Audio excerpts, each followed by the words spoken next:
Voici ce que les habitants de Rohrbach-les-Bitches et de Binin pouvaient emporter pour la Charente en 1939. Quelques bagages, sans plus. Une exposition à la bibliothèque de Rohrbach retrace cette partie sombre de l'histoire locale. Elle a été inaugurée samedi après-midi en présence de Marcel Aubringer. C'est elle qui a rassemblé documents et objets depuis le mois de mars 2020, un travail de longue haleine. C'est précieux, ce sont des témoignages précieux. Les témoins que j'ai eus, ce sont des gens qui avaient 4, 5, 6, 9, 10 ans à l'époque. Et pour certains, c'était l'aventure, alors que pour les parents, c'était une catastrophe. Une douzaine de personnes des deux communes ont témoigné. Les témoignages ont été rassemblés dans un film. Ils racontent ce départ brutal de la Moselle, du voyage vers l'inconnu et du choc au retour.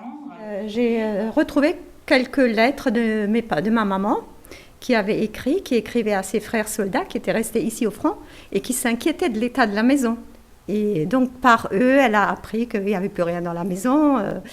Cette exposition s'inscrit dans le cadre de Moselle déracinée pour garder en mémoire l'évacuation des 300 000 Mosellans au début de la Seconde Guerre mondiale.